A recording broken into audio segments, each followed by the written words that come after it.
आज हम हाजिर हैं अपने सभी सुनने वालों के लिए साप्ताहिक वेबिनार मानवाधिकार के संबंध में, जागरूकता के संबंध में।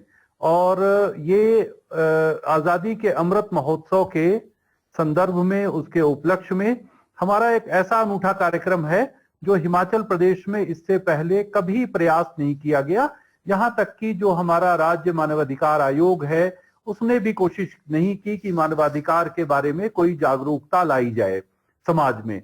और उस कड़ी में हमारा ये 9वां साप्ताहिक कार्यक्रम है और बहुत सफल आयोजन हमारे आज तक चलते रहे हैं। मैं आज बड़े गर्व से कह सकता हूं कि हमारे सभी कार्यक्रम में जितने भी हमारे रिसोर्स पर्सन थे बहुत उच्च कोटि के विद्वान थे, अपनी अपनी फील्ड के एक्सपर्ट थे। और आज के कार्यक्रम में जो हमारे साथ जुड़े हैं वो विश्वविख्यात हैं। हम जानते हैं कि डॉक्टर उमेश भारती ने भारतीय चिकित्सा विज्ञान के इतिहास में एक नया अध्याय जोड़ दिया है। हिमाचल प्रदेश जैसे छोटे से राज्य में जहां की सुविधाओं की भी कमी है रिसर्चर्स के लिए, और मानसिकता भी सरकार और समाज की नहीं है कि यहाँ पर उच्च कोटि का शोध हो, ऐसे में विभिन्न बाधाओं को सरकारी नौकरी में और उससे बाहर भी खेलते हुए उन बाधाओं को इन्होंने जो काम किया उसके लिए इनको विश्व भर में ख्याति मिली, प्रशंसा मिली। और सबसे बड़ी बात यह है कि समाज के सबसे कमजोर वर्गों को ये राहत दे पाए उस इलाज में, उस रेबीज के इलाज में, जिसके कारण से लाखों लोग हर वर्ष पूरे विश्व में अपनी जान दे देते हैं, जो हम कह सकते हैं कि उनकी मौत हो जाती है। ये इनकी पाथ ब्रेकिंग रिसर्च थी और विश्व स्वास्थ्य संगठन ही नहीं, अनेक अन्य विश्व भर की संस्थाओं ने इनको रिकॉग्निशन दिया। इनको राष्ट्रीय अंतर्राष्ट्रीय कम से कम 10 अवार्ड मिले, जिसमें कि भारत के राष्ट्रपति ने, माननीय राष्ट्रपति ने इनको जो है पद्म श्री से सम्मानित किया।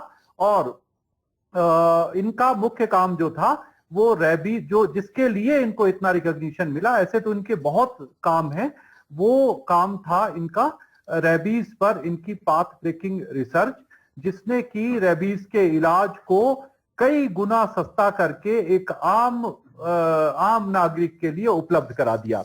मैं इसके अलावा इनके बारे में ये भी बता सकता हूं कि ये बहुत संवेदनशील व्यक्ति हैं, एक डॉक्टर हैं, एक सोशल एक्टिविस्ट हैं, कवि हैं, और सबसे बड़ी बात ये हमारे लिए गौरव की है, ये उमंग फाउंडेशन की जब हमने स्थापना की, उसकी पहली मीटिंग जब हमने 2009 में YMCA में की, तो ये और इनकी पत्नी श्रीमती अर्चना फुल, जो प्रदेश की सबसे सीनियर जर्नलिस्ट में हैं, ये दोनों हमारे साथ तब से जुड़े हैं।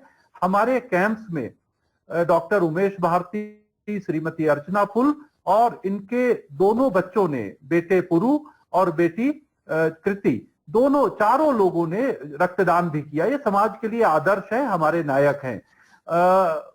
आज मैं इनका हार्दिक स्वागत करता हूं उमंग फाउंडेशन के इस प्लेटफॉर्म पे, जिसमें आज हमारे साथ ये चर्चा करेंगे रोगियों के अधिकार और कर्तव्य। हम सब जानते हैं, हम एक रोगी के तौर पे जब अस्पताल में जाते हैं तो हमारे साथ क्या होता है, चाहे वो सरकारी अस्पताल हो, चाहे वो निजी संस्थान हो, उसमें हमें अपने अधिकार नहीं पता होते हैं।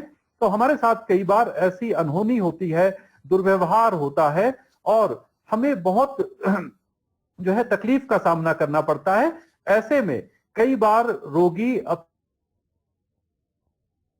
अपना धैर्य खो देते हैं और वो अपने कर्तव्य भी भूल जाते हैं। तो ऐसे में आज हमारे मार्गदर्शन के लिए जो उपलब्ध हैं डॉक्टर उमेश भारती, मैं इनका स्वागत करता हूं। और मैं हमारी विश्वविद्यालय के PhD के छात्र एजुकेशन डिपार्टमेंट में और उमंग फाउंडेशन से जुड़े हुए और disabled students and youth association के संयोजक श्री मुकेश कुमार से ये अनुरोध करता हूं कि डॉक्टर उमेश भारती का विधिवत स्वागत करें।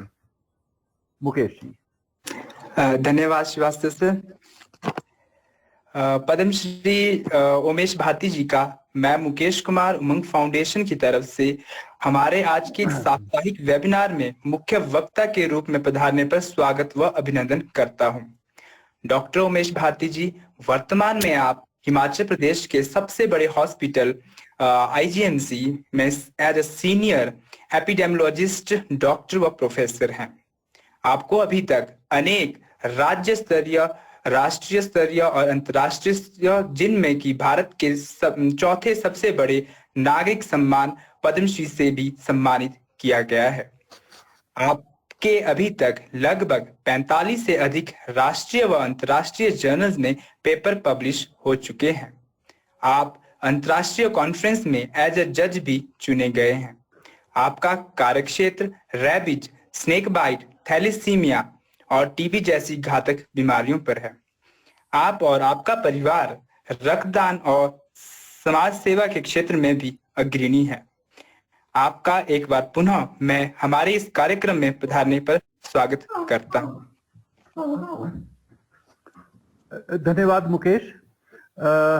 अब मैं आज के कार्यक्रम के मुख्य वक्ता डॉक्टर उमेश भारती से निवेदन करूंगा कि आज के विषय पर हम सबका मार्गदर्शन करें और इसके बाद आपका जो वक्तव्य होगा उसके बाद एक सत्र जो है वो हमारा क्वेश्चन आंसर का होगा।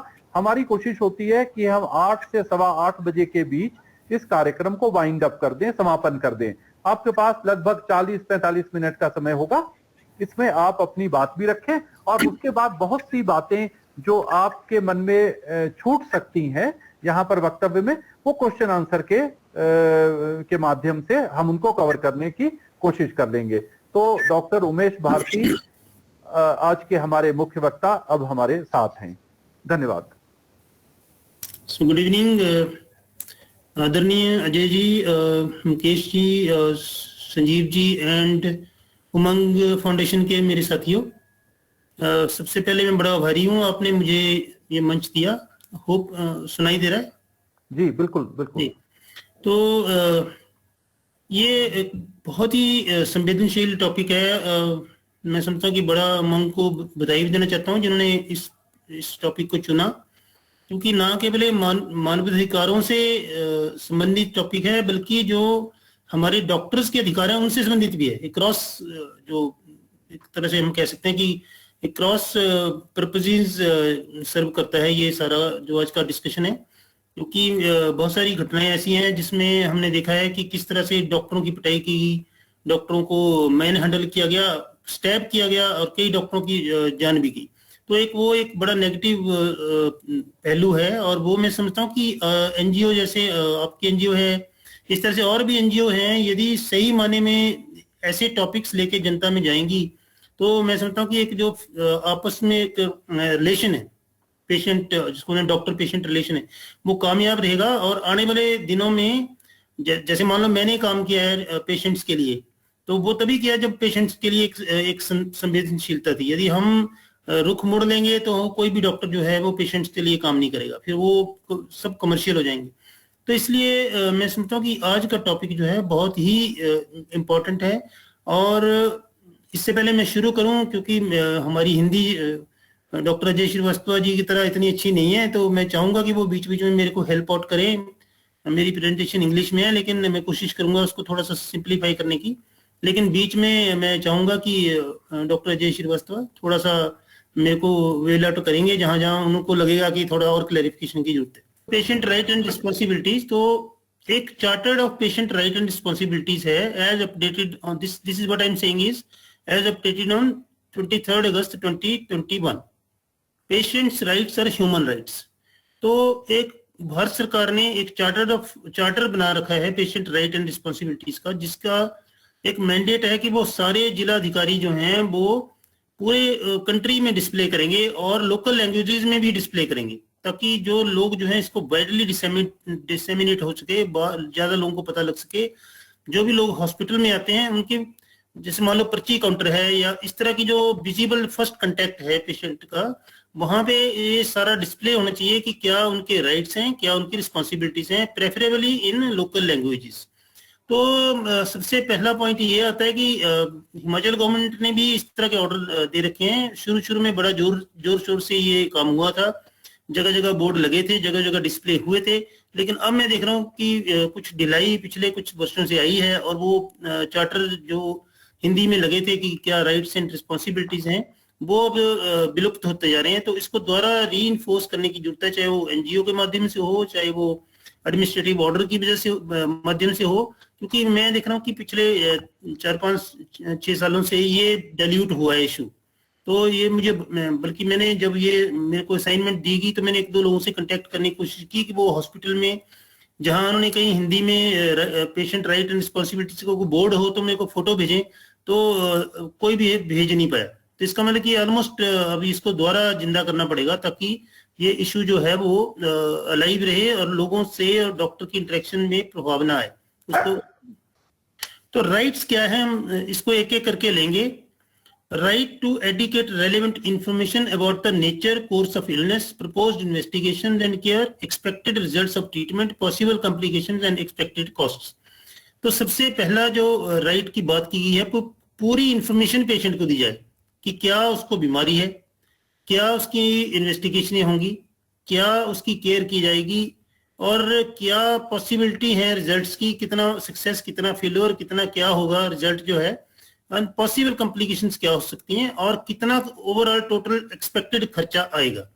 तो ये एक बहुत बड़ा फर्स्ट राइट है जो पेशेंट्स को जो है वो बताया जाना चाहिए बाय द हॉस्पिटल और ट्रीटिंग डॉक्टर।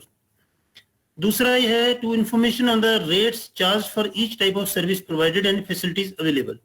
तो कितने रेट किस सर्विस के लगेंगे, किस काम के लिए लगेंगे, और क्या क्या फैसिलिटी अवेलेबल है, उनके रेट क्या है। Clinical establishment shall display the same at the conspicuous place in local as well as English languages।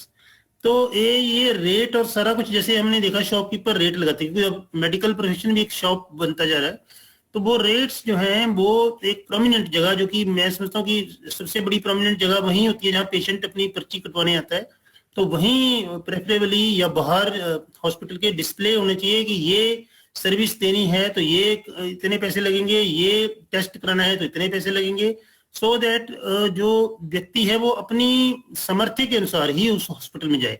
क्योंकि अलग अलग हॉस्पिटल के अलग अलग रेट होते हैं, अलग अलग हॉस्पिटल का मैंडेट अलग अलग होता है, कोई चैरिटेबल है, कोई सेमी चैरिटेबल है, कोई गवर्नमेंट है, तो कोई आरकेएस है कहीं पे, तो आरकेएस के रेट होने चाहिए। तो ये सारे डिस्प्ले होने चाहिए properly in a prominent place outside the hospital और in a prominent place inside the hospital. To access a copy of the case papers, patient records, investigation reports and detailed bill itemized। तो बड़े सारे बात देखा गया कि patient भर्ती हो गया, उसको सीधा बोल दिया जाता है कि 1 लाख रुपए लगेगा। तो ऐसा नहीं है। आइटमाइज्ड बिल का मतलब ये है कि हर, जैसे एक करियाने का दुकानदार बिल बनाता है, हर छोटी आइटम, हर आइटम का बिल लिखता है कि इस चीज के इतने पैसे, इस चीज के इतने पैसे, तो वो आइटमाइज्ड बिल होना चाहिए, ना कि कंसोलिडेटेड बिल होना चाहिए। और उसकी कॉपी एक्सेस होनी चाहिए, कॉपी की एक्सेस होनी चाहिए पेशेंट को डिटेल्ड आइटम वाइज, और जो उसके केस पेपर्स हैं, पेशेंट के रिकॉर्ड हैं। बड़े सारे डॉक्टर मैंने देखा है कि इस तरह से करते हैं कि वो पेशेंट को पर्ची तक नहीं देते, उसको दवाइयां लिख देते हैं और वो दवाइयां लेके आता तो पर्ची अपने पास रखते हैं। ये तो बहुत ही जिसको बोलते हैं human, cross human right violation. उनसे पूछते हैं कि नहीं देते, भाई कल को केस कर देंगे। अरे भाई इसका ट्रांसपेरेंट हो ही नहीं। तो इसलिए वो access to copy of the case papers, patient records, investigation क्या क्या हुई है, उनकी रिपोर्ट्स क्या है, उसकी कॉपीज पेशेंट के पास होनी चाहिए। और सबसे बड़ी बात है कि डिटेल्ड बिल आइटमाइज्ड, हर आइटम का अलग अलग से उसमें रिकॉर्ड होना चाहिए कि इस आइटम के कितने पैसे हैं, एचबी के कितने पैसे हैं, टीएलसी डीएलसी के कितने पैसे हैं, हीमोग्राम के कितने पैसे हैं, बाकी लिवर इन्वेस्टिगेशन, तो उसमें से जो जो इन्वेस्टिगेशन हुई, कि लिवर की 100 इन्वेस्टिगेशन, लेकिन आप उन्होंने जो जो करवाई हैं उसमें कितने कितने पैसे लगे हैं, उसकी आइटमाइज्ड वाइज बिलिंग होनी चाहिए और वो सेपरेट होनी चाहिए, कंसोलिडेटेड नहीं होनी चाहिए। ये बड़ा इंपॉर्टेंट पॉइंट है।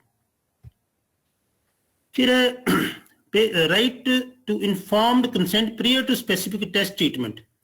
तो ये बहुत जरूरी है कि पेशेंट से इन्फॉर्म्ड कंसेंट, इन्फॉर्म मीन उसको इन्फॉर्म्ड क्या है, एक तो कंसेंट होती है, एक होती है इन्फॉर्म्ड कंसेंट। इन्फॉर्म्ड कंसेंट होती है कि उसको सारा कुछ बताया जाए कि इसके ये फायदे हो सकते हैं, इसका ये नुकसान हो सकता है, इसका ये जो है वो कॉम्प्लिकेशन हो सकती है। तो वो सारी चीजें जो हैं वो बताई जानी चाहिए चाहे वो टेस्ट कराने हो चाहे वो ट्रीटमेंट करानी हो। जैसे मान लो कई टेस्ट ऐसे हैं, मान लो एंजियोग्राफी है, कई बार उसका रिएक्शन हो जाता है तो उससे डेथ भी हो सकती है, तो वो पहले से बता के रखना जरूरी है। नॉट ओनली उसको अंग्रेजी में, लेकिन उसकी अपनी वर्नाक्युलर लैंग्वेज में।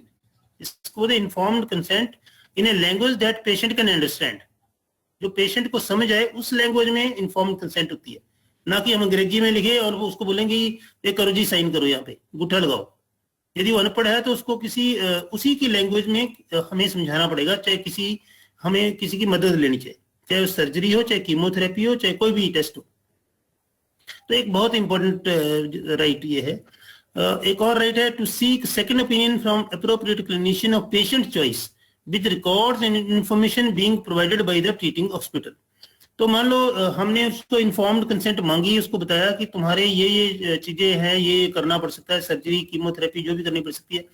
मान लो मुझे कोई आईजीएमसी में बताता है और मेरा कोई जानने वाला पीजीआई चंडीगढ़ में है, तो मैं डॉक्टर को ये बोल सकता हूँ कि मेरी डॉक्टर पीजीआई के डॉक्टर से सेकंड ओपिनियन से बात करवाई जाए, आप बात करिए, फिर मैं भी करूंगा, so that I can define कि मेरे को यहाँ कराना है इलाज कि पीजीआई में कराना है। तो ये बड़े सारे लोग मैंने देखा है, जैसे हमारे ट्रेडिशनल, जैसे मेरे मदर भी हैं, कि डॉक्टर को कुछ बोलेंगे तो डॉक्टर नाराज हो जाएगा।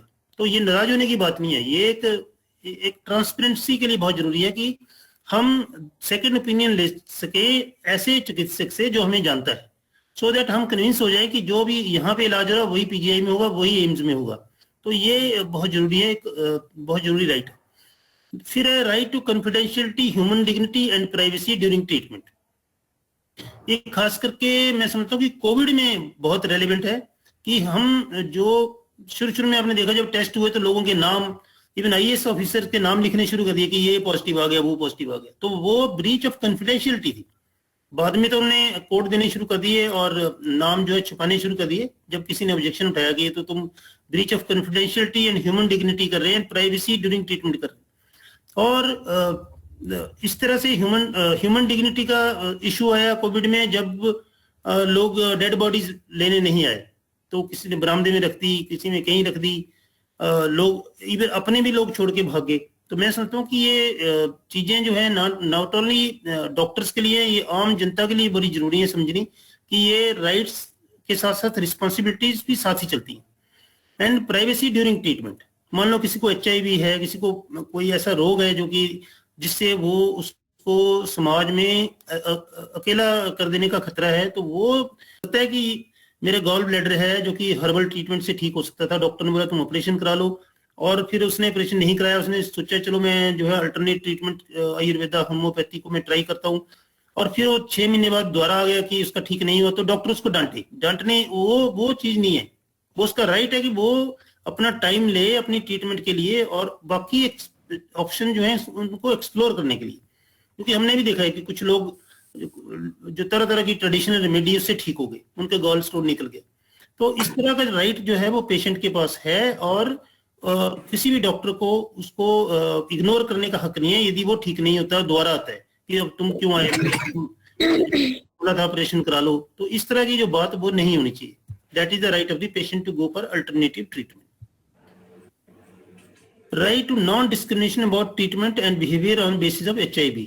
ये मैंने पहले बताया कि कोई भी पेशेंट जो उसको कोई किसी भी तरह की बीमारी की वजह से उसको हम डिस्क्रिमिनेट नहीं कर सकते कि उसको अलग कमरे में बैठा दिया, उसको उसके जो हम टेस्ट कर रहे हैं वो प्रिकॉशन लेने हैं, लेकिन उसमें डिस्क्रिमिनेशन नहीं होनी चाहिए कि जैसे राउंड हो रहा है तो वहां जा ही नहीं रहे हैं, तो दैट इज डिस्क्रिमिनेशन। यदि राउंड हो रहा है तो जहां सबका राउंड हो रहा है वहां उस पेशेंट का भी राउंड होना चाहिए, तो वो डिस्क्रिमिनेशन नहीं होनी चाहिए, उसका एक राइट पेशेंट के पास है। It may be specified in the charter that no discrimination in treatment based upon his or her illness or conditions, including HIV status or other health condition, religion, ethnicity, gender, age, sexual orientation, linguistic or geographical social origins। किसी भी तरह की, जैसे हमारे यहाँ ऊपर नीचे का होता है, जैसे पहाड़ी नॉन पहाड़ी का होता है, पंजाबी हिमाचली का होता है, किसी भी तरह का, या कोई HIV है, नॉन HIV है, किसी भी तरह की डिस्क्रिमिनेशन जो है वो नहीं होनी चाहिए। वो डिस्क्रिमिनेशन करना एक वायलेशन ऑफ पेशेंट राइट है। इसी तरह release of dead body of a patient can't be denied for any reason by the hospital. तो एक और ये जैसे केवल सुना होगा कि बिल नहीं दिया तो डेड बॉडी नहीं दे रहे हैं, वो हॉस्पिटल नहीं कर सकता।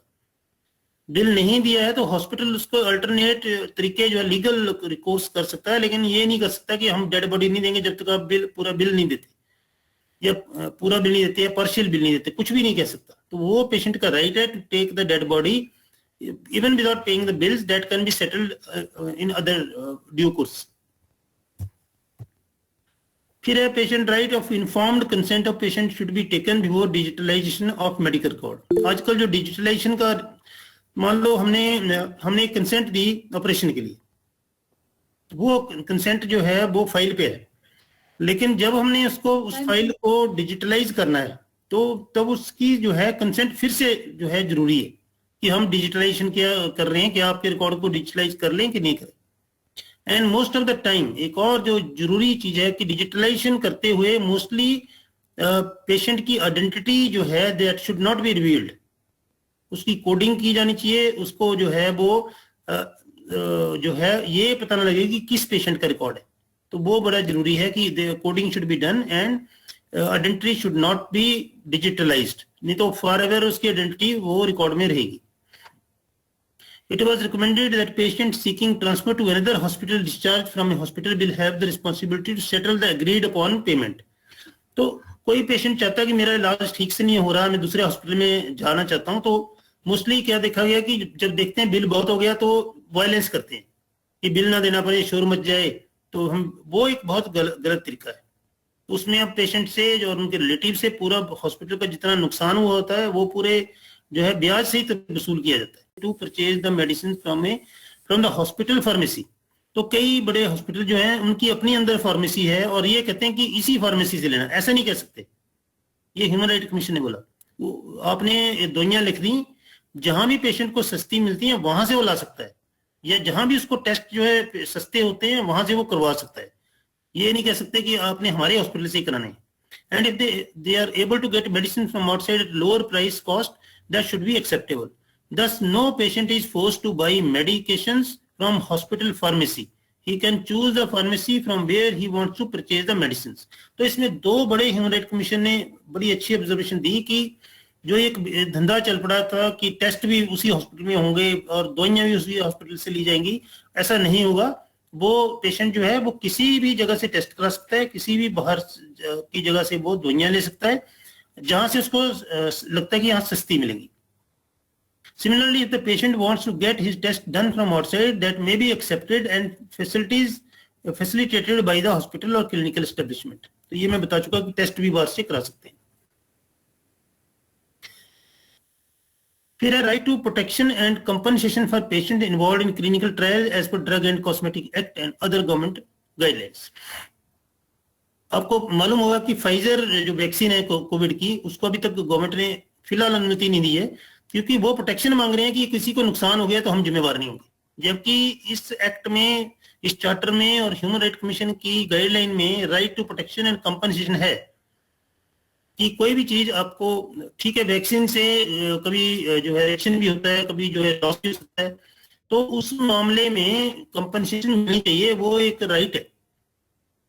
तो इसलिए वो कुछ वैक्सीन कंपनियों की परमिशन इंडिया में नहीं मिली है और वो नेगोशिएशन में है। उसके बाद compensation for participants involved in biomedical and health research as per ICMR and other guidelines. तो जो ट्रायल होते हैं उसमें प्रोटेक्शन और कंपनसेशन का राइट है और ये गाइडलाइन जो है करवाई है NHS ने। And right to patient education, patient education का राइट भी ऐड कराया गया है ताकि पेशेंट को की बीमारी के बारे में, उसकी लक्षणों के बारे में, उसकी कंसिक्वेंसेस के बारे में, उसकी कितना इसका असर रहेगा दवाई का और कब तक रह सकता है और उसका कितना खर्चा होगा, पूरी डिटेल्ड इंफॉर्मेशन जो है पेशेंट को देने का राइट है। और इसलिए बड़े बड़े हॉस्पिटल है वहाँ पे काउंसलर रखे गए हैं, क्योंकि डॉक्टर के पास केवल टाइम नहीं होता, तो वो मेडिकल काउंसलर्स हैं जो डिटेल में उनसे लंबी चौड़ी बात करते हैं और ये बताते हैं कि ये राइट हैं और ये आपकी बीमारी है, ये इसका खर्चा है, ये अल्टरनेटिव्स हैं, वो पूरी डिटेल में उनको बात करते हैं। उसके बाद वो हॉस्पिटल में कंसर्न स्पेशलिस्ट से मिलते हैं। Right to be heard and seek a redressal. Every hospital, ये एक बड़ी मैं समझता हूँ कमी जो अभी तक देखने में आई है कि every hospital shall have established a time bound grievance redressal mechanism to address the grievances of the patients. तो एक जैसे सेक्सुअल हरासमेंट कमेटीज बनी हैं अलग अलग इंस्टीट्यूशंस में, वैसे ही एक इस तरह की ग्रीवेंस रेड्रेसल मैकेनिज्म की जो मैकेनिज्म है वो अभी हॉस्पिटलों में, मैक्सिमम हॉस्पिटलों में नहीं है। तो एक लेकुना है जो कि अभी जिसको जरूरत है पूरा करने की। Grievance redressal officer will be identified by the hospital and his name and contact details will be displayed at the conspicuous place in local language and English. तो जैसे आपने देखा टोबैको के लिए एक नॉमिनेट किया होता है हर इंस्टीट्यूशन ने कि यदि कोई तंबाकू पीता हुआ मिले तो आप इस ऑफिसर को इस टेलीफोन नंबर पर कांटेक्ट कर सकते हैं। वैसा ही ग्रीवेंस रेड्रेसल ऑफिसर जो है नॉमिनेट किया होना चाहिए और उसके टेलीफोन नंबर और उसकी डिटेल्स जो है वो प्रोमिनेंट जगह पे डिस्प्ले होनी चाहिए ताकि लोगों को कोई भी तकलीफ हॉस्पिटल में हो उस व्यक्ति को वो कॉल कर सके। The record of grievances received and remedial action taken will be maintained. ये भी एक बड़ा जरूरी डायरेक्शन है कि क्या ग्रीवेंसेस आई और क्या उसका रेड्रेसल किया गया, उसका एक रिकॉर्ड मेंटेन होना चाहिए हॉस्पिटल में, सो दैट कोई भी जो है विजिटिंग डिग्निटरी है, विजिटिंग अथॉरिटी है, वो देख सके कि क्या वो अप्रोप्रिएट रेड्रेसल हुआ है या नहीं हुआ है। The name and contact details of the district registering authority will also be displayed, who may be contacted in case of non-redressal of grievances of patients to their satisfaction.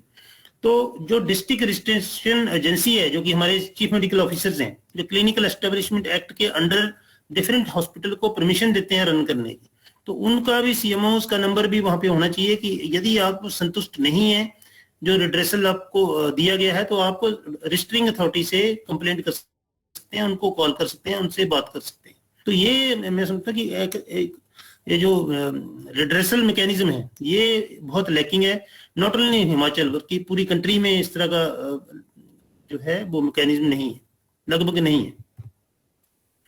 Right to proper referral and transport which is free from perverse commercial influences.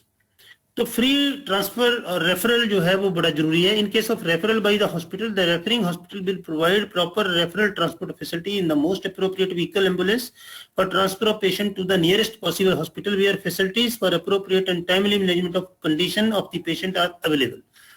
तो ये referring hospital की जिम्मेवारी है कि वो referral transport facility यानी ambulance provide करे in the most appropriate vehicle, जो उसको सुटेबल एम्बुलेंस चाहिए। यदि उसको ऑक्सीजन चाहिए ऑक्सीजन होनी चाहिए, उसको कुछ और वेंटिलेटर चाहिए तो वेंटिलेटर एम्बुलेंस में होना चाहिए, और transfer of the patient to the nearest possible hospital, ऐसे हॉस्पिटल में जहां पे वो फैसिलिटीज अवेलेबल हों।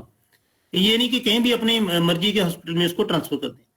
Such transfer of patient will not be refused even if not referred by the treating hospital and even if patient is leaving against medical advice। तो चाहे वो patient जबरदस्ती भाग भी रहा है और लेकिन वो पेशेंट को यदि एम्बुलेंस चाहिए तब भी हमें वो रिफ्यूज नहीं करनी है हॉस्पिटल को, वो देनी है। The applicable reasonable charges may be levied by the clinical establishment for such transfer। जो applicable charges हैं वो हॉस्पिटल ले, जो रेफरल हॉस्पिटल है। However, in case of emergency, such referral transport will be provided free of cost as far as possible and will not be refused for want of any payment। तो मान लो कोई बहुत ज्यादा कोई accident case है, bleeding हो रही है और पेशेंट इस लेने देने के चक्कर में मर भी सकता है, तो वो रेफरिंग हॉस्पिटल की जिम्मेवारी है वो फ्री ट्रांसपोर्ट दे अगले हॉस्पिटल की, ताकि उसकी जान बच सके without any charging any money.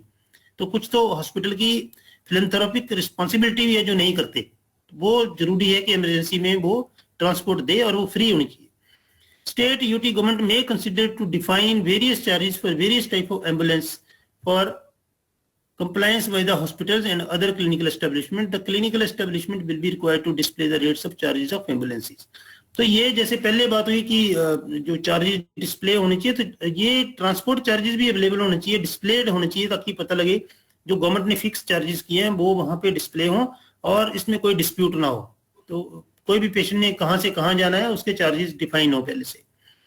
The referring hospital shall provide a qualified and trained person to monitor and manage the condition of the patient en route till the patient is received at the referee hospital। तो not only ambulance provide करनी है, लेकिन qualified trend person भी उस patient के साथ जाना चाहिए जहां से ट्रांसफर हो रहा है पेशेंट दूसरे हॉस्पिटल के लिए, ताकि कोई कॉम्प्लिकेशन रास्ते में आती है तो एन रूट में रास्ते में आती है तो पेशेंट उसकी जो है केयर जो है व्यक्ति कर सके।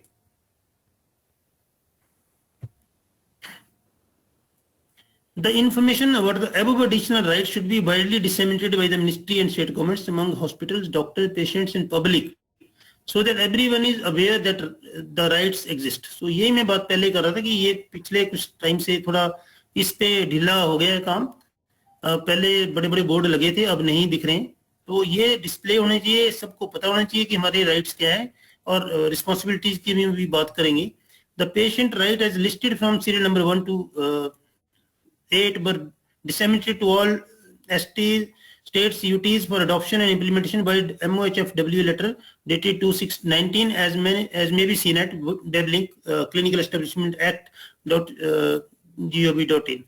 तो ये आप क्लिनिकल एस्टेब्लिशमेंट इस पे जाएंगे .gov.in पे, तो सारा कुछ आपको मिल जाएगा, पेशेंट राइट, रिस्पॉन्सिबिलिटीज और क्या क्या उसमें डिटेल्स हैं।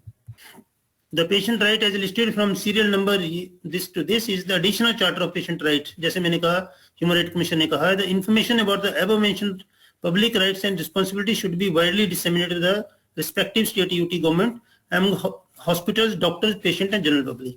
तो ये हॉस्पिटल तो डिस्प्ले करें, लेकिन गवर्नमेंट का भी एक मैंडेट है कि वो हॉस्पिटल में, लोगों में, डॉक्टरों में इस चीज को पब्लिसिटाइज करें, ताकि जो डॉक्टर पेशेंट कन्फ्लिक्ट है वो मिनिमम हो, और एक जिसको बोलते हैं पेशेंट डॉक्टर का एक रिलेशनशिप जो बड़ा जरूरी है ट्रीटमेंट के लिए, वो बना रहे, वो बना रहना बड़ा जरूरी है।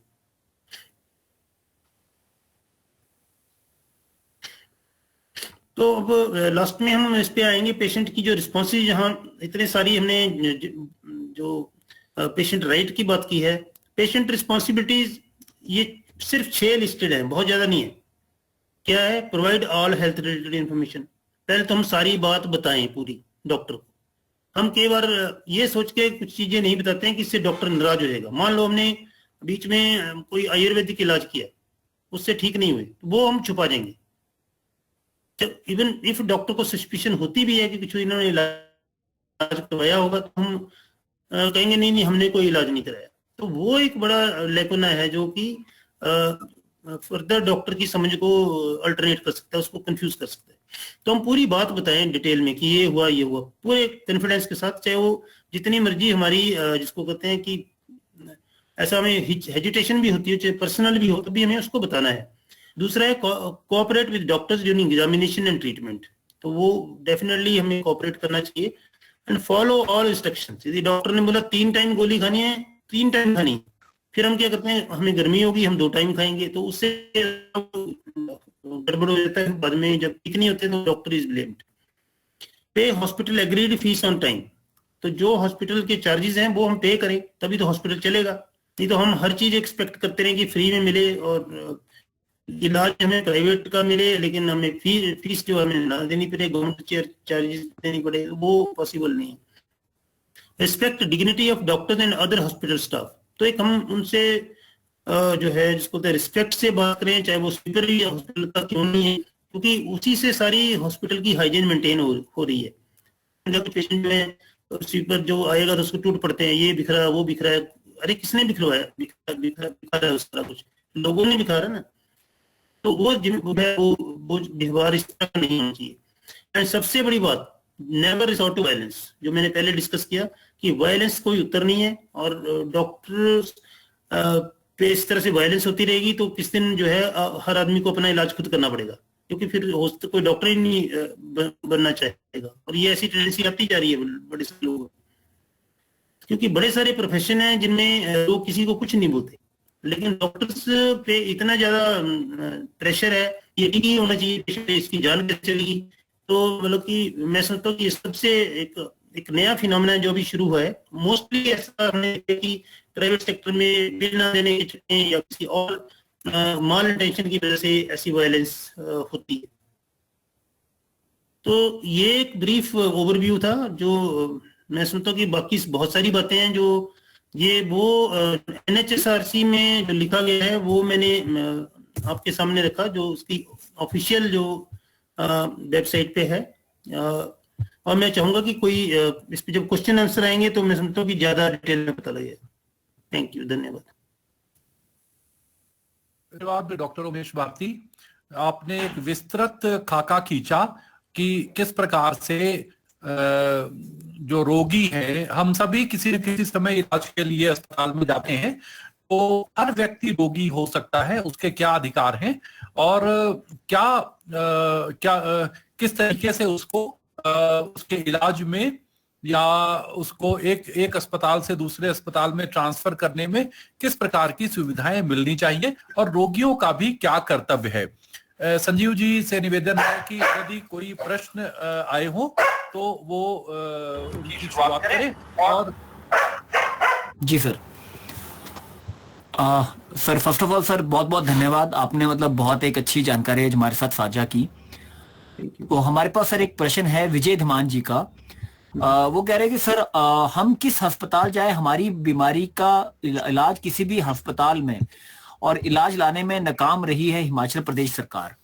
ये विजय धीमान जी थोड़ा आप एलुबरेट करेंगे क्या अपने प्रश्न को, क्योंकि आपका प्रश्न इसमें क्लियर नहीं है। विजय धीमान जी अगर सुन रहे हैं तो अपना प्रश्न पूछ भी सकते हैं, उसमें बिल्कुल क्लियर पूछिए, इसमें छिपाने की बात नहीं है। सदर प्रणाम सर जी, मैं विजय कुमार बोल रहा हूँ, डिस्ट्रिक्ट कांगड़ा, तहसील पालमपुर से ना। सर मेरे को है मस्कुलर डिस्ट्रोफी और कहीं भी डॉक्टर को दिखाने जाऊं तो वो बोलते कि इस बीमारी का इलाज तो है नहीं कहीं पे भी। मैंने मतलब पहले जब भी दिखाने जाते थे डॉक्टर ऐसे बोलते थे, मैं निराश होके एक दिन बैठ गया था कि भाई इस बीमारी का इलाज नहीं है तो फिर हम जैसे और भाई बंधु हैं उनका क्या होगा। हमारा तो अभी कंडीशन इतनी है कि अभी चलते फिरते थे, अभी बिल्कुल बैठने की कंडीशन पे आ गए हैं अभी। और अभी मैं देख रहा हूँ कि और चीजों के इलाज तो निकल रहे हैं, पर ये मस्कुलर डिस्ट्रोफी जैसी भयानक बीमारी, इसका भी बीमारी का इलाज कहीं पे भी नहीं निकल रहा।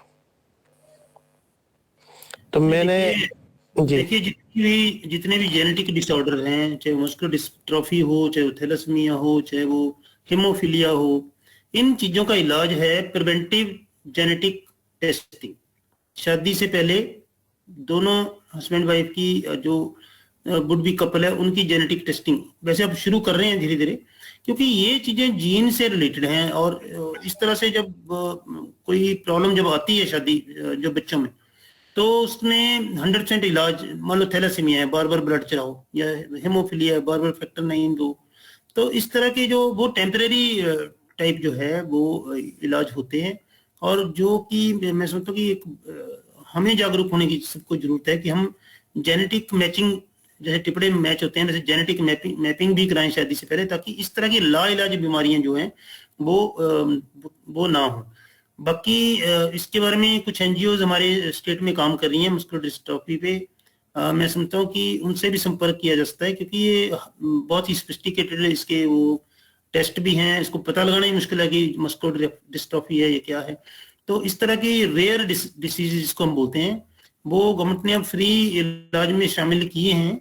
और इसको एक वक्त लगेगा कि हमारे पास इसकी टेस्टिंग की और उसके इलाज की प्रॉपर सुविधा हो। It may take some time. बिल्कुल सर, मैं आपकी बात से सहमत हूँ, पर मैंने दवाई खाई थी, मेरे को हुआ था साइड इफेक्ट फिर दवाई का, तो फिर मैंने मतलब अपने 40 साल के वर्ष के बीच में मतलब अभी दवाई खाना भी छोड़ दिया। टोटली अभी हेल्थ में पूरा ठीक हूँ, पर अभी अब आप इसका बता रहे हैं ना मस्कुलर डिस्ट्रोफी का, कि कुछ एनजीओ ने सेंटर खोले हुए हैं, अपना सोलन में भी खुला हुआ है मानव मंदिर करके। मैं खुद भी वहां पे जाता हूँ, मतलब और बंदों को भी अभी वहीं पे भेज रहा हूँ जो मस्कुलर डिस्ट्रोफी से पीड़ित है बेचारे। चलो उधर जाके कुछ रिलीफ मिल रहा है, पर इसका ये है कि भी सरकार को भी चाहिए ना सर कुछ ना कुछ दवाई, या फिर इसका कोई जैसे इंजेक्शन हो या कुछ हो कि भी इस बीमारी को एक जगह पे ही रोका जाए।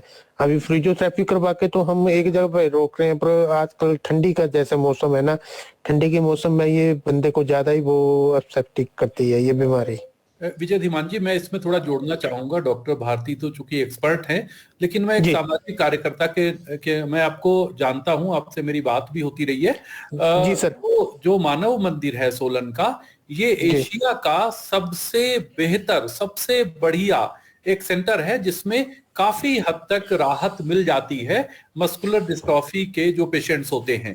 लेकिन इसका इलाज विजय जी पूरे विश्व में कहीं पर भी नहीं है कि पूरा इलाज किसी इंजेक्शन से, किसी दवा से पूरा इलाज हो जाए, ऐसा नहीं हो सकता। इसको मैनेज किया जा सकता है, इसको बढ़ने से रोकने की भी अभी तक कोई तरकीब नहीं निकली है, लेकिन मसल्स को एक्टिव रखा जाए, इसके लिए मानव मंदिर में कोशिश होती है। तो अगर वहां पर आप जाते हैं, मुझे मालूम है आप वहां पर जाते हैं, तो उससे बेहतर तो अभी हिमाचल सरकार क्या, भारत सरकार क्या, ये तो इंग्लैंड और अमेरिका में भी उपलब्ध नहीं है। तो हमारा जो मेडिकल साइंस है, इसकी भी सीमाएं हैं। उन सीमाओं को ध्यान रख करके हिमाचल प्रदेश में जो स्वयंसेवी संस्था है जिसने मानव मंदिर खोला है, Indian association of muscular dystrophy, उससे बेहतर उसका मैनेजमेंट भारत में कहीं पर भी उपलब्ध नहीं है। हम बड़े भाग्यशाली हैं कि हम हिमाचल में हैं और मानव मंदिर सोलन का जो जटोली महादेव मंदिर है उसके बिल्कुल पास है। तो ये संपर्क है आपका, यही सबसे बेहतर है अभी तक भारत में और पूरे एशिया में। उम्मीद करते हैं बिल्कुल सर। और इसका ये भी है हो सके, क्योंकि अभी पीछे 2 सालों में मैं देख रहा हूँ हांगकांग से भी पेशेंट आ चुके हैं और कुछ निजात भी पा चुके हैं। पर अभी मैं वो ही सोच रहा हूँ कि कोई ना कोई ऐसा सेंटर तो बने, पर ये सेंटर तो हमारा पक्का है ना, जहाँ पे मैं जुड़ा भी हूँ और इसका सदस्य भी हूँ और वहां पे बंदों को भेज भी रहा हूँ। पर मैं ये बोल रहा हूँ कि भी कुछ दवाई भी बन जाए तो और भी बेटर भी हो जाएगा। फिजियोथेरेपी तो करवाते हैं हम लोग। ठंडी में ज्यादा ये बढ़ रही है, ये ठंडी में ज्यादा मतलब मसल वो कर रही है। यही जैसे अजय जी ने बोला, एक्चुअली ये जेनेटिक डिसऑर्डर है। जितने भी जेनेटिक हैं, चाहे वो थैलेसीमिया है, मस्कुलर डिस्ट्रॉफी है, हीमोफीलिया है और बड़े सारे हैं, उसका सबसे अच्छा इलाज है कि शादी से पहले उसकी जेनेटिक मैपिंग की जाए। वो क्या बढ़ क्यों रहा है? बढ़ इसलिए रहा है, अभी आने वाले टाइम में थैलेसीमिया भी बढ़ेगा, क्योंकि अभी भी इस पे फोकस नहीं है। तो ये बीमारियां इसलिए बढ़ रही हैं कि पहले तो कैरियर बढ़ गए कि जहां दिल की वहां शादी कर ली, तो कैरियर जब बढ़ते गए, आगे से आगे बढ़ते गए। अब उसकी प्रभाव अब आ रहे हैं, क्योंकि 2 कैरियर शादी करेंगे तो डेफिनेटली जो है 25% चांसेस होंगे कि वो बच्चा जो हो वो अफेक्टेड होगा, उसमें कोई ना कोई प्रॉब्लम आएगी। तो ये जेनेटिक डिसऑर्डर जितने भी हैं, इनका एक ही इलाज है, bone marrow transplantation, stem cell treatment, जो कि बहुत लाखों में है और बहुत एक्सपेंसिव है और बड़े कुछ सेंटर्स में होते हैं। तो स्टेम सेल का तो मैं नहीं मानता सर। स्टेम सेल अपना एक भाई है, मतलब उन्होंने करवाया था पर उनको परफेक्ट ना बैठा स्टेम सेल। मुकेश कुमार जी का एक क्वेश्चन है। चलो जी, मुकेश का क्वेश्चन बताएं। यदि कोई डॉक्टर किसी मरीज को गलत दवाई रिकमेंड करता है तो उस पर क्या कार्रवाई की जा सकती है?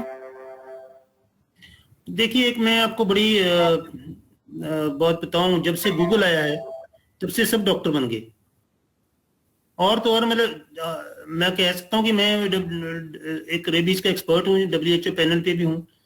लोग जब मेरे से सवाल करते हैं तो मुझे ही बता देते हैं कि तुम कहाँ गलत बोल रहे हो। क्यों? क्योंकि गूगल में पढ़ा है। तो मैं समझता हूँ कि ये एक नया डॉक्टर के लिए काम करना मुश्किल हो गया कि वो गूगल में पढ़ के आते हैं, फिर हमें बताते हैं कि तुमने ये गलत प्रिस्क्रिप्शन दे दी, ये हमें गलत इलाज कर दिया, ये हमें साइड इफेक्ट हो गया। तो प्लीज गूगल डॉक्टर्स को छोड़ दें, और ये कहना कि डॉक्टर ने गलत दवाई दी है, इसके लिए you can complain to the chief medical officer, जैसे मैंने अपनी अभी बताया, और वो एक पैनल बिठा सकते हैं, ग्रीवेंस सेल का मीटिंग करा सकते हैं, जो कि वो डॉक्टर का पैनल देखे कि डॉक्टर ने क्या किया। यहाँ आजकल पेशेंट का पैनल देख रहा है कि डॉक्टर ने गलत किया, ये गलत दवाई दे दी। तो मैं समझता हूँ कि बहुत एक नया और बड़ा खतरनाक ट्रेंड जो चला, इसलिए वो मार पिटाई की घटनाएं हो रही हैं, क्योंकि हम गूगल में पढ़ के आते हैं और वो डॉक्टर की धनाई कर देते हैं। तो प्लीज ऐसे काम ना करें। आप प्रॉपर दे दी, आपको लगता है कि गलत इलाज हुआ है, उसको रिटर्न में कंप्लेंट करें, चीफ मेडिकल ऑफिसर को आप कर सकते हो, मेडिकल ऑफिसर हेल्थ को कर सकते हो, डायरेक्टरेट को कर सकते हो, और वो एक पैनल बिठा के देखेंगे कि एक्सपर्ट्स क्या बोलते हैं कि वो गलत इलाज था या नहीं था। और आप कंज्यूमर कोर्ट में या कोर्ट में भी जा सकते हो। हेलो, हाँ जी, नमस्ते गुरुजी, नमस्ते। नमस्ते, बढ़िया है क्या? हेलो विमल जी, अपना म्यूट में रखेंगे फोन सर। विमल जाधव जी, आपका फोन म्यूट पे करेंगे। विमल जाधव जी, प्लीज, डिस्टरबेंस आ रहा है। विमल जी, आप बढ़िया रहे कराना। विमल जी, विनोद सर, माइक सर मैंने म्यूट कर दिया उनको सर। अच्छा, चलो, बहुत सही गुरुजी, बहुत अच्छे हैं। उनको रिमूव भी कर सकते हैं, लापरवाह श्रोता हमारे ठीक नहीं है जी। जी सर, उमेश सर एक हमारे देवभूमि हिमाचल प्रदेश के जो वक्त हमारे साथ जुड़े हैं श्रोता, एक उनका क्वेश्चन है जो मुकेश कुमार जी के क्वेश्चन से भी जुड़ता है। वो पूछ रहे हैं कि क्या थैलेसीमिया कैसी बीमारी है, और क्या थैलेसीमिया हस्बैंड वाइफ का सेम ब्लड ग्रुप होने से होता है क्या? आपको मेरी आवाज आ रही है? ये डॉक्टर साहब, मुझे लगता है ये प्रश्न हम अलग से जेनेटिक डिसऑर्डर्स पे एक दिन अलग से उनके राइट्स के ऊपर बात करेंगे, तब ये प्रश्न लेंगे। अभी इस प्रश्न की कोई प्रासंगिकता नहीं है, इसमें हम सिर्फ रोगियों के अधिकारों की बात करेंगे तो अच्छा रहेगा, वरना काफी कुछ और हम राह से डिस्ट्रैक्ट हो जाएंगे। इसका हम जल्दी ही हम एक और जो है वो इसका पूरा सेशन करेंगे जेनेटिक डिसऑर्डर्स पर, उनके राइट्स पर। तो एक मेरा प्रश्न है कि यदि कहीं पर ऐसी कोई समस्या आती है और कोई मरीज काफी परेशान होता है, और जैसे कि ज्यादातर हॉस्पिटल्स में कोई कमेटी नहीं है, जैसे आपने बताया शिकायत निवारण कमेटी नहीं है, तो क्या कर सकते हैं? प्राइवेट हॉस्पिटल में अगर कोई दिक्कत आती, किसके पास जा सकते हैं? नहीं, मैंने ये वो कहा कि जो क्लिनिकल एस्टेब्लिशमेंट एक्ट है उसके under CMO is the registration authority of all the private hospitals of the concern district. तो वो सीएमओ को लिख सकते हैं या सीएमओ के पास रिप्रेजेंट कर सकते हैं कि जो भी उनको कोई कंप्लेंट प्राइवेट हॉस्पिटल से, and CMO under the clinical establishment act जो है वो उस हॉस्पिटल की एक्सप्लेनेशन और उसको कॉल कर सकता है कि वो बताएं कि ऐसा क्यों है।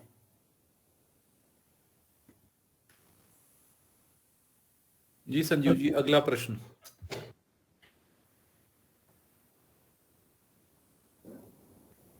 संजीव जी, अगला प्रश्न पूछें कृपया। हाँ जी सर, एक सुमित कुमार जी का क्वेश्चन आया है, why having same salt medicine different prices, मतलब सेम सॉल्ट के मेडिसिन के अलग अलग प्राइसेस क्यों रहते हैं? देखिए, ये तो अलग अलग दुकान है हर आदमी की। कोई कहता है मेरी टेक्नोलॉजी ज्यादा अच्छी है, मेरी टेक्नोलॉजी ज्यादा अच्छी है, इसलिए गवर्नमेंट ऑफ इंडिया ने अब तो जेनरिक मेडिसिन फ्री शुरू की है हॉस्पिटल्स में, ताकि इस मोनोपोली को तोड़ा जा सके। तो बड़े सारे आपने सुना होगा कि free generic medicine, Himachal government भी 60 से ज्यादा मेडिसिन फ्री दे रही है। वो इसलिए है कि इस तरह की मोनोपोली को तोड़ा जा सके कि सेम मेडिसिन जो है अलग अलग कंपनीज की अलग अलग प्राइस पे मिलती है। बाकी इसकी कंप्लेंट डीसीजीआई को, ड्रग कंट्रोलर को, इवन जो हमारे ड्रग रेगुलेटरी अथॉरिटीज हैं, सीएमओ को की जा सकती है कि इस तरह से ओवर चार्जिंग हुई है। लेकिन एमआरपी जो लिखा है उस पे वो तो देना पड़ेगा क्योंकि दैट इज ऑथराइज्ड। और उसको आपको लगता है कि सेम कंपनी की दवाई दूसरी कंपनी की सस्ती है, तो वो पेशेंट का राइट है कि जैसे मैंने बताया, जो सस्ती दवाई वो ले, महंगी वाली दवाई ना ले। सर अजय श्रीवास्तव जी का एक प्रश्न है, what is generic medicines? Generic medicines are the medicines that are free of patent rights, that are free for manufacturing by anybody. ठीक है, तो कोई भी मेडिसिन जो कि पेटेंट राइट से फ्री हो चुकी है, 20 या 30 इयर्स का जो भी पीरियड प्रेस्क्राइब्ड है, और जिसको कोई भी कंपनी बना सकती है डिफरेंट नेम से। तो जेनरिक जो दवाई है वो उसका सॉल्ट सेम रहेगा, उसकी वो पेटेंट से फ्री रहेगी, और वो कोई भी कंपनी बना सकती है अपने ब्रांड नेम में, और उसकी प्राइसिंग कर सकती है अकॉर्डिंग टू देयर टेक्नोलॉजी। तो मान लो पैरासीटामोल एक जेनरिक नाम है, तो पैरासीटामोल को यदि क्रोसिन हम लिखेंगे तो है तो पैरासीटामोल, लेकिन वो सिप्ला की है तो वो अपनी हिसाब से प्राइस लगाएंगे। लेकिन उसी तरह से जैसे हम टेंडर करते हैं तो हम जेनरिक नेम से करते हैं कि हम उसमें क्रोसिन नहीं लिखते, हम पैरासीटामोल लिखते हैं।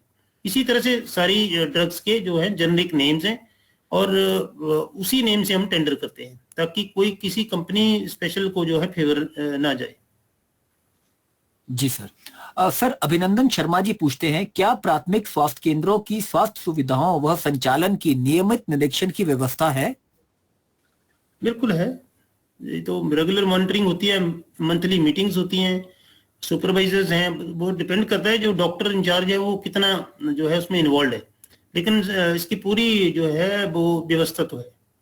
तो अगर किसी को मान लो इसमें अव्यवस्था के लिए किसी ने कुछ अगर किसी से बात करनी हो या कहीं कंप्लेंट करनी हो तो क्या हायर अथॉरिटी रहती है सर उसके लिए? जैसे मानो पीएससी पे डॉक्टर्स की कंप्लेंट करनी है तो बीएमओ को कर सकते हैं, बीएमओ की कंप्लेंट करनी है तो सीएमओ को करते हैं, सीएमओ की करनी है तो डायरेक्टर को कर सकते हैं। Higher authority one step higher. ठीक है सर। पर कंप्लेंट एनोनिमस ना करें, कंप्लेंट फैक्ट के साथ करें और डिटेल के साथ करें, क्योंकि एनोनिमस कंप्लेंट का कोई फायदा नहीं, कोई एंटरटेन नहीं करता। बड़े सारे मैंने सुना है कि मैंने कंप्लेंट की, नाम तक नहीं लिखते, नाम लिखते हैं तो वो जब हम ढूंढते हैं कौन बंदा है, जब उस टेलीफोन पे कॉल करते हैं कोई नहीं मिलता। तो ऐसी कंप्लेंट करने का वेस्टेज ऑफ रिसोर्सेज है, कोई फायदा नहीं। जी सर। जागृति धीमान जी कहती हैं कि I think all medical test should be free in government hospital to all, ये उनका सजेशन है सर। बिल्कुल ऐसा होता भी है। जी सर। सर हेमराज वर्मा जी का एक प्रश्न है, सर क्या आप कृपया ग्रामीण क्षेत्रों में हॉस्पिटल में हमारे क्षेत्रों में आज भी जागरूकता की कमी है, हम प्राइवेट हॉस्पिटल में पलायन हो रहे हैं, तो कृपया बताएं हम इस समस्या को सरकार को कैसे अपने अधिकार को व्यक्त कर सकते हैं ताकि आम आदमी व गरीब लोगों को उचित व्यवस्था व हमारे नजदीक हर सुविधा उपलब्ध हो, जिसमें कि दिव्यांग व्यक्तियों को अधिक समस्या उत्पन्न हो रही है। मैं पौंटा साहिब से प्रस्तापित हूं, तो पौंटा हॉस्पिटल में लापरवाही के अनेक मामले आते हैं और मौत भी हुई है। तो इसमें सर आपकी राय क्या है? मैं वो ये सिस्टम बिल्कुल वैसा है जैसे कि लोग अब सरकारी स्कूल छोड़ के प्राइवेट स्कूल में जा रहे हैं, चाहे प्राइवेट स्कूल में पढ़ाने वाले खुद 10 पढ़े हों या क्वालिफाइड ना भी हों, तो लेकिन फिर भी वहां जा रहे हैं। तो वही स्थिति मेडिकल में भी हो रही है। और दूसरा ये कि जो सारा मीडिया है वो उसका भी मैं समझता हूँ कि एक रोल है, पूरा फोकस जो उनका जो है। आपने कितने प्राइवेट हॉस्पिटल की नेग्लिजेंस मीडिया में देखी, दे मैनेज इट, वो आती नहीं है कभी भी। लेकिन हॉस्पिटल में मतलब कि जरा सा भी कोई थोड़ा सा भी कोई चीज होती है तो वो एक बड़ा बिग बैंग स्टोरी बन जाती है, सारे अखबारों में फ्रंट पेज पे छपती है। तो मैं समझता हूँ कि कुछ मीडिया बायस, पब्लिक बायस गवर्नमेंट हॉस्पिटल्स के लिए है कि यहाँ सब कुछ अच्छा नहीं होता। जबकि स्पेशली हिमाचल की बात करूं तो मैं समझता हूँ कि जितने भी आज तक के ऑपरेशन हैं, जितने भी ट्रीटमेंट्स हैं, मैंने अपनी और अपनी फैमिली की मेंबर्स की सबकी जो है हमेशा गवर्नमेंट हॉस्पिटल से ली है। तो I never went to the private hospital, चाहे वो डिलीवरी हो, चाहे वो कोई भी काम हो। तो ये एक फेथ की बात है। और मैं समझता हूँ कि हाँ, थोड़ी असमंजस, थोड़ी प्रॉब्लम ये जरूर है कि लाइनें जरूर लगी हैं कि पर्ची के लिए लाइन है, डॉक्टर से मिलने के लिए लाइन है, लेकिन doctors are highly qualified and dedicated. तो वो एक धारणा सही नहीं है कि प्राइवेट हॉस्पिटल बहुत अच्छे हैं और बड़ा अच्छा वहां भी इलाज हो रहा है। मैं नहीं मानता इस बात को। जी सर। सर मुकेश कुमार जी ने एक प्रश्न किया है कि आपने जो रेबीज की दवाई बनाई है सर, उसकी कुछ विशेषताएं बताएंगे क्या? उनका प्रश्न थोड़ा सा अलग है, लेकिन आपके वो पूछना चाह रहे हैं कि आपने जो रेबीज की दवाई बनाई उसकी विशेषताएं क्या है सर, कुछ बता पाए तो रोशनी डालें। नहीं, वो बड़ा लंबा मैं जवाब नहीं दूंगा। मैं ये कहूंगा कि वो दवाई नहीं बनाई, उस दवाई को लगाने का तरीका बनाया अलग से। तो उससे तरीके से क्या हुआ कि वो इतना सिंपल नहीं जितना मैं बता रहा हूँ, कि उससे क्या हुआ कि वो जो उसका जो क्वांटिटी है दवाई की वो 10 गुना कम होगी और उसका इलाज की कीमत 100 गुना कम होगी। क्योंकि वो दवाई जो है इम्यूनोग्लोबुलिन वो ह्यूमन ब्लड से या हॉर्स ब्लड से बनती है, इसलिए बहुत महंगी थी, अवेलेबल नहीं होती थी। वो बड़े बड़े प्राइवेट हॉस्पिटल उसको जितनी बनती थी रख लेते थे और हम चाहें तो पैसे लेके भी हमें मिलती नहीं थी, जो कि अब फ्री मिल रही है।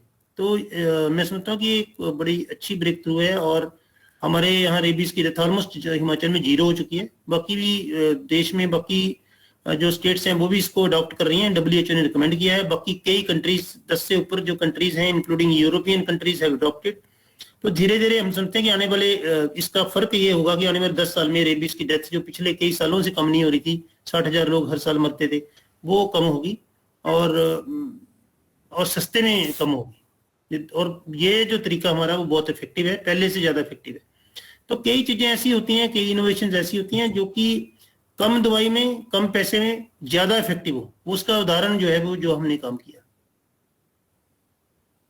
जी सर। सर हमारे साथ जीडी शर्मा जी हैं जो योगासन के अध्यक्ष भी हैं। उनका एक प्रश्न है कि जहां तक मेरी जानकारी है जेनेरिक मेडिसिन केवल हॉस्पिटल काउंटर पर ही उपलब्ध होती है, वह भी पूरी नहीं मिलती, भीड़ बहुत होती है, ऐसी दवाइयां केमिस्ट शॉप पर क्यों उपलब्ध नहीं हो सकती? देखिए जेनेरिक मेडिसिन में मार्जिन बहुत कम होता है, तो ये जो रेगुलेटरी अथॉरिटीज हैं ये इनको इंश्योर करना चाहिए कि वो जेनेरिक मेडिसिन जो है वो केमिस्टों के पास भी हों, जो भी कम पैसे की। इवन मैंने देखा कई बार में पैरासीटामोल जो है केमिस्ट के पास शिमला में नहीं मिलती, इतना बड़ा जो कैपिटल है, क्योंकि उसमें कोई मार्जिन केमिस्ट वही दवाई रखेगा इसमें मार्जिन ज्यादा हो। लेकिन ये जो रेगुलेटरी अथॉरिटी है, जो हमारे ड्रग कंट्रोलर्स हैं, ड्रग रेगुलेटरी अथॉरिटीज हैं, इवन चीफ मेडिकल ऑफिसर्स हैं, वो उनको इंश्योर करना चाहिए कि वो हर तरह की दवाई वहां अवेलेबल हो। ये ना कि महंगी दवाइयां अवेलेबल हैं जो भी हो रहा है और सस्ती दवाई कोई अवेलेबल नहीं है, जेनरिक दवाई कोई अवेलेबल नहीं है। तो वो एक रेगुलेटरी इशू है जो जिसका ध्यान रखा जाना चाहिए। जी सर। सर सुरेंद्र कुमार जी हैं हमारे साथ, ये उमंग के हमारे साथी हैं। इन्होंने पूछा कि सर नमस्कार, ड्यूटी टाइम में डॉक्टर ओपीडी में मेडिकल रिप्रेजेंटेटिव को बुला लेते हैं, ये कितना सही है? इससे मरीजों को काफी देर बैठना पड़ता है। वैसे अब तो ये समस्या काफी हद तक गवर्नमेंट का ऑर्डर है कि वो नहीं बुलाएंगे, ऐसा कुछ ऑर्डर ड्यूटी ऑर्डर में नहीं, मैंने अब बहुत कम देखा है इसको। तो आप अब चेक करेंगे तो ये नेग्लिजिबल है, अब ऐसा नहीं है। वैसे भी गवर्नमेंट की मैक्सिमम दवाइयां फ्री हैं, तो अब वो चीज खत्म होगी कि वो बाहर से लो। तो मैं सुनता हूँ कि ये अब स्थिति ऐसी नहीं है। जी सर। सर अजय श्रीवास्तव जी का प्रश्न है, is it right of patient to get free blood from the government blood bank when they require? अब इस पे तो यदि इमरजेंसी है तो यस, तब तो है ही है। लेकिन इमरजेंसी नहीं है, ब्लड भी अवेलेबल नहीं है, फिर राइट की बात तो फिर बाद की बात है, क्योंकि ब्लड ही अवेलेबल नहीं है तो क्या कर सकते हैं। बट ये नहीं हम कैसे हॉस्पिटल कोशिश कर सकते हैं इन करने की, बट हम हॉस्पिटल को ब्लेम नहीं कर सकते कि हम ब्लड क्यों नहीं है। सर इसमें मेरा एक प्रश्न और है, जैसे हमारे किसी भी ब्लड बैंक में जैसे नॉर्मली ऐसा मेंशन किया जाए कि इसमें ये वाला ब्लड अभी इतना अवेलेबल है, इतना यूनिट है, अगर ये अवेलेबल किया जाए तो सर वो थोड़ा सही नहीं रहेगा? ऐसा गवर्नमेंट का कोशिश तो है कि डिस्प्ले किया जाए सब कुछ, कौन से यूनिट प्रेजेंट है कौन नहीं है। पर उसमें जो मेरी बात हुई है कुछ ब्लड बैंक्स में, वो ये हुई है कि यदि वो डिस्प्ले कर देते हैं कि है, तो कोई भी ब्लड देने को तैयार नहीं होता, कोई भी जो है वॉलंटरी डोनेशन के लिए तैयार नहीं होता कि आपके पास है तो आप देते क्यों नहीं हो, मैं कंप्लेंट करूंगा, मैं फोन कराऊंगा। तो एक बड़ा कॉम्प्लिकेटेड इशू है, क्योंकि लोग ब्लड कम देते हैं और रिक्वायरमेंट ज्यादा है, तो एक डिस्प्ले करने से एक डिस्प्यूट पैदा होता है, वो मैंने देखा। जी सर। सर एक मेरा भी एक प्रश्न है, जैसे हमने कई बार देखा है हॉस्पिटलों में, जैसे अगर हम आईजीएमसी चली जाएं तो बहुत ज्यादा भीड़ रहती है, पेशेंट सुबह से आए या शाम तक टाइम लगता है। तो कुछ ऐसा अगर हमारे शिमला में अगर देखा आईजीएमसी अकेला हॉस्पिटल है जहाँ पे लंबी लंबी लाइनें लगती हैं, तो हमारे शायद डॉक्टरों की कमी है, शायद उस वजह से लाइन लगती है, या लेकिन इसके लिए क्या हल है? क्योंकि हमने देखा मरीज बहुत परेशान रह जाते हैं, और उसमें कई बार हमने ये भी देखा है किसी की जान पहचान वाला है, कोई नर्स की जान पहचान वाला है, तो वो चुपचाप डॉक्टर के पास सीधा ले जाता है। उन सारी चीजों पे सर कैसे सुधार कुछ हो सकता है सर? क्योंकि वो कई बार बहुत पेनफुल सा एरिया हो जाता है सर। ये सही है, लेकिन इसमें मैं तो कुछ नहीं कह सकता। इसमें आप जैसी एनजीओ जो हैं वो इसको हाईलाइट कर सकती हैं और अथॉरिटीज के ध्यान में ला सकती हैं और सुजेस्ट कर सकती हैं क्या करना चाहिए।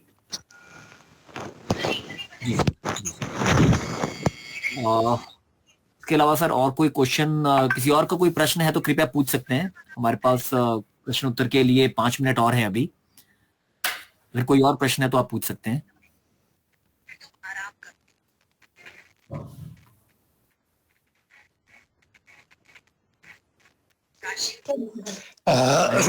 डॉक्टर साहब, मैं डॉक्टर जीडी शर्मा बोल रहा हूँ। मैंने आपसे अभी एक प्रश्न पूछा था, जेनेरिक मेडिसिन्स की ये केमिस्ट शॉप पर अवेलेबल क्यों नहीं हो सकती हैं। ठीक है, उसका आपने बहुत बढ़िया वो, क्योंकि वो प्राइवेट बिजनेस सेंटर्स हैं तो उनको तो अपना मार्जिन देखना होता है। लेकिन मेरा थोड़ा सा कंसर्न ये है कि हॉस्पिटल्स के अंदर भी, जैसे आईजीएमसी की हम बात करें तो मैंने 2-4 बार वहाँ पर देखा लंबी लंबी लाइनें लगी हैं और वहाँ पर जेनेरिक मेडिसिन्स का उतना स्टॉक अवेलेबल नहीं है। तो ये स्टॉक तो वहाँ अवेलेबल होना चाहिए और फिर लोग जरा थोड़े से असमंजस की स्थिति में होते हैं, सुबह से खड़े हैं जी, शाम तक खड़े रहे, 2 बजे तक खड़े रहे और हमें मेडिसिन नहीं मिली, ये डॉक्टर ने कैसी मेडिसिन लिख दी। तो क्या स्टॉक्स का जो है availability, it is not the responsibility of the hospital administration sir?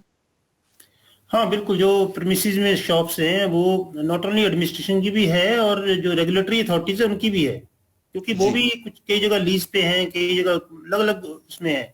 तो डेफिनेटली हॉस्पिटल एडमिनिस्ट्रेशन को ये देखना चाहिए कि वहाँ अवेलेबल हो।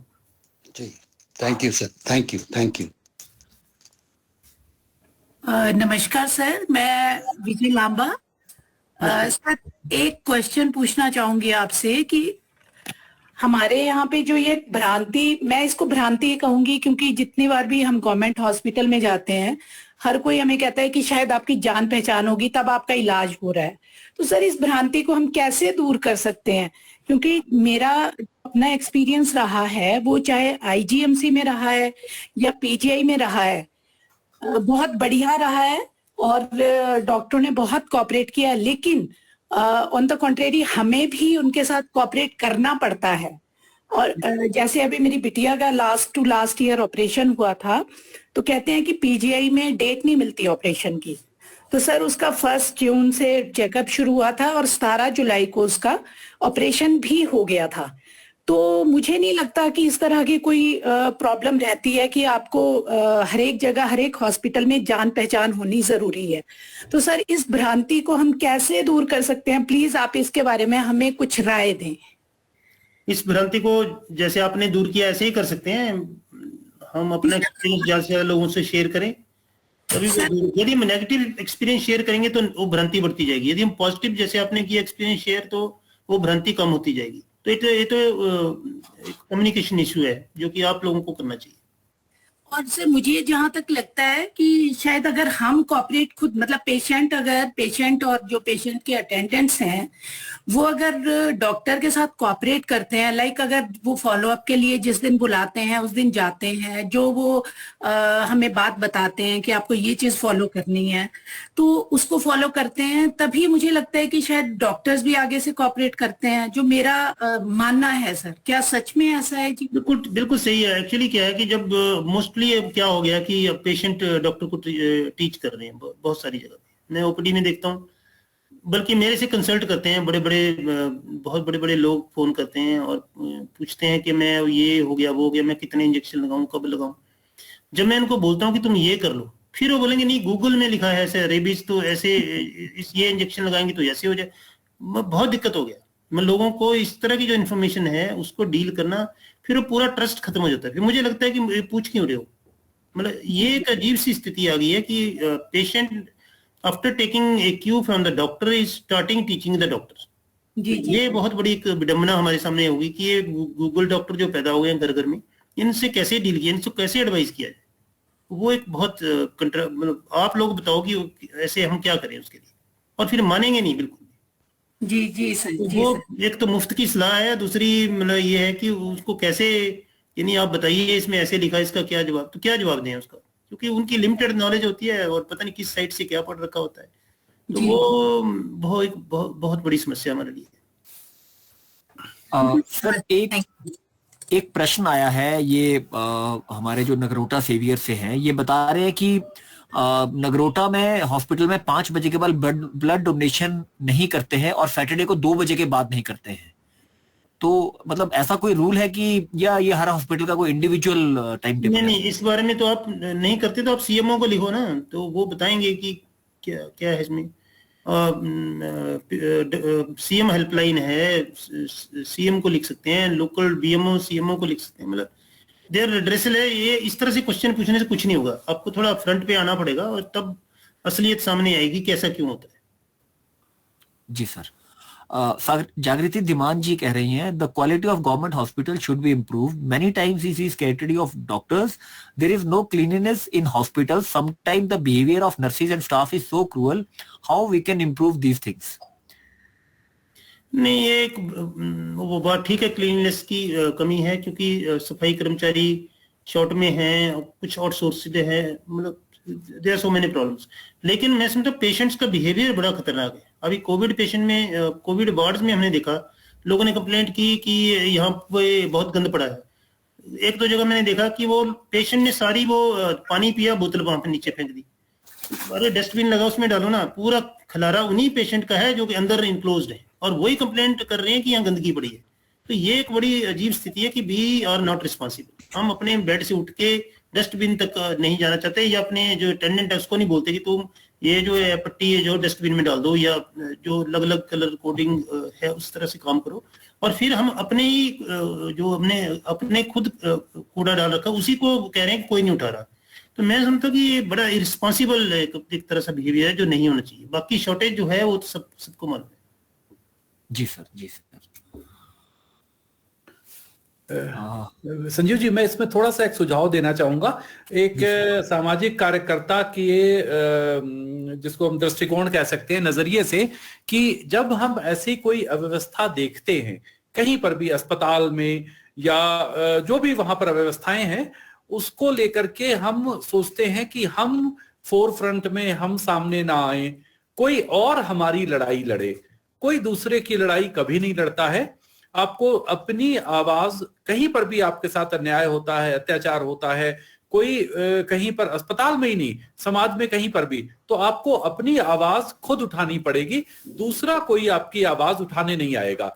इसके मैं 2-3 तरीके बताता हूं, जो छोटे छोटे तरीके हैं। एक सोशल एक्टिविस्ट के तौर पे, कि आप अपनी शिकायत, जो भी वहां पर सीनियर है, चाहे वो प्रिंसिपल है मेडिकल कॉलेज के, मेडिकल सुप्रिटेंडेंट है, हॉस्पिटल का कोई है, जो भी कुछ इंचार्ज है, मेडिकल सुप्रिटेंडेंट है, या फिर अगर कोई और समस्या जो गंभीर है, जिसके जीवन के ऊपर ज्यादा लोगों के असर पड़ रहा है, आप डिस्ट्रिक्ट डीसी के ध्यान में ला सकते हैं, लिख करके दें, सीएम हेल्पलाइन पे लिख सकते हैं। और यदि आप लोकल जो मीडिया पर्सन्स हैं, चैनल, आजकल तो सोशल मीडिया का है, उसमें अगर आप थोड़ा सा भी लोगों के साथ संपर्क है, उनके ध्यान में भी वो समस्या ला सकते हैं। और उसके बाद भी अगर समाधान नहीं हो सकता है, तो जनहित में आप हिमाचल प्रदेश हाई कोर्ट या किसी भी राज्य के हाई कोर्ट के चीफ जस्टिस के नाम एक साधारण पत्र हिंदी में, या जो लोकल भाषा वहां की है उसमें, या अंग्रेजी में आप लिख सकते हैं। और उसमें ये बताना पड़ेगा कि किस प्रकार से आपके इस अव्यवस्था से मानवाधिकारों का उल्लंघन हो रहा है। और आप विश्वास मानिए, निश्चित तौर पर इस पर एक्शन होगा। सिर्फ ये कहना कि ऐसा नहीं हो रहा है, आप अपनी जिम्मेदारी से जो है पलायन करते हैं, बचना चाहते हैं, खुद अपने को जागरूक करें, जैसे इस कार्यक्रम के माध्यम से डॉक्टर साहब ने कराया। और फिर उसके लिए जो कॉज टेकअप भी खुद करें, उसके लिए जो आवाज है वो खुद उठाएं। धन्यवाद। बिल्कुल नहीं सर, बहुत सही कहा सर आपने। सर, हमें मिलके आवाज उठानी पड़ेगी, या मतलब हम ज्यादातर लोग यही कहते हैं कि ये नहीं हो रहा है, आप कर दो आप, लेकिन सबको आवाज उठाएंगे तो आपकी बिल्कुल हम सहमत है सर, यही करना पड़ेगा। बहुत बहुत धन्यवाद सर।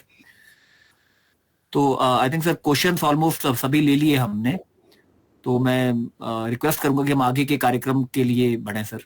हाँ, आज के जो हमारे मुख्य वक्ता हैं डॉक्टर उमेश भारती, पद्मश्री अंतर्राष्ट्रीय ख्याति के जाने माने चिकित्सा विज्ञानी, उनके प्रति और जितने हमारे आज के पार्टिसिपेंट हैं उनके प्रति आभार व्यक्त करने के लिए मैं निवेदन करता हूं हिमाचल प्रदेश विश्वविद्यालय में समाज शास्त्र के पीएचडी स्कॉलर श्री अभिषेक भागड़ा जी से। अभिषेक भागड़ा। धन्यवाद अजय सर। आज हम ऐसे विशिष्ट मुख्य अतिथि से जुड़े हैं जिन्होंने रेबीज के इंजेक्शन, जो कि बड़ा महंगा होता था, उसके प्रोटोकॉल में बदलाव लाकर उसे आम जन तक पहुंचा दिया। मैं ऐसे आज के मुख्य अतिथि, देश का चौथा सबसे बड़ा सम्मान प्राप्त करने वाले पद्मश्री से सम्मानित डॉक्टर उमेश भारती जी का हार्दिक धन्यवाद करता हूं। आपने अपना बहुमूल्य कीमती समय दिया और हमारे आज के कार्यक्रम में शोभा बढ़ाई। आज हम आपके जुड़ने पर गौरवान्वित महसूस कर रहे हैं। आप हमारे कार्यक्रम में आए, आपने रोगियों के अधिकार व कर्तव्य पर संक्षिप्त रूप से प्रकाश डाला, सविस्तार से व्याख्या की। मैं अभिषेक पूरी उमंग फाउंडेशन की तरफ से आपका दिल की गहराई से धन्यवाद करता हूं। पुनः आपका इस कार्यक्रम में पधारने पर धन्यवाद। इसके अतिरिक्त मैं professor GD Sharma, doctor Shyama loamy एवं विजय लांबा मैम जी का भी इस कार्यक्रम में पधारने पर धन्यवाद करता हूं। इसके साथ में उमंग फाउंडेशन के हमारे प्रेरणा स्रोत प्रोफेसर अजय श्रीवास्तव जी, उमंग फाउंडेशन के trustee Vinod Yogacharya, engineer Sanjeev Sharma, doctor Surendra, Savina Jahan और मुकेश कुमार जी का भी धन्यवाद करता हूं, जिन्होंने यह महत्वपूर्ण वेबिनार सीरीज आरंभ किए। इसके साथ में आज के कार्यक्रम में जुड़े सभी गणमान्य विभिन्न प्रांतों से जुड़े व्यक्तियों, विभिन्न विश्वविद्यालय कॉलेज से जुड़े विभागाध्यक्ष, आचार्य, शोधार्थी, विद्यार्थी का धन्यवाद करता हूं कि वो कार्यक्रम में जुड़े और हमारे कार्यक्रम को सफल बनाया। उमंग फाउंडेशन इसी तरह के महत्वपूर्ण वेबिनार सीरीज आगे करवाता रहेगा। मुझे आशा है कि आप उन वेबिनार में भी अपनी भागीदारी सुनिश्चित करेंगे। सभी को मेरा पुनः प्रणाम व धन्यवाद। आगे की कार्रवाई के लिए मैं mike professor Ajay Srivastava sir को देता हूं। धन्यवाद। धन्यवाद अभिषेक। मैं दो लोगों का और आभार जताना चाहता हूं। श्री संजीव शर्मा, जो कि बहुत ज्यादा हमारे लिए एक टेक्निकल सपोर्ट ही नहीं, हर तरीके से चीजों को मैनेज करते हैं, और दूसरे एक युवा जो संजौली कॉलेज के हमारे विद्यार्थी हैं, श्री उदय वर्मा, वो टेक्निकल सपोर्ट में बहुत हमारे साथ सहयोग करते हैं। और इसको लाइव करना या इसको फेसबुक पेज पर लाना या यूट्यूब पर लाना, तो श्री उदय वर्मा जिनका हम धन्यवाद करना पिछले 8 कार्यक्रमों में अभी तक भूल चुके हैं, क्योंकि वो पर्दे के पीछे रहते हैं। तो श्री उदय वर्मा का भी धन्यवाद। आप सभी का एक बार धन्यवाद। अगले हफ्ते एक नए विषय के साथ हम फिर आपके साथ जुड़ेंगे। देखते रहिए उमंग फाउंडेशन का आजादी के अमृत महोत्सव के उपलक्ष्य में बिल्कुल अनूठा प्रोग्राम। मुझे लगता है कि ये हिमाचल प्रदेश में ही नहीं, देश भर में एक ऐसा अनूठा प्रोग्राम है जो कि मानवाधिकारों को जन जन तक पहुंचा रहा है और समाज में जागरूकता लाने की कोशिश कर रहा है। जितने युवा और अन्य लोग इसके साथ जुड़ते हैं, वो दूसरे लोगों में भी इस मशाल को आगे बढ़ाएंगे, ताकि हम अपने अधिकारों को जो है समझ सके, और जो कमजोर वर्ग हैं, समाज के सबसे कमजोर वर्ग जिनके साथ उमंग फाउंडेशन काम करता है, उन तक इस आवाज को पहुंचा सके। आप सभी का धन्यवाद।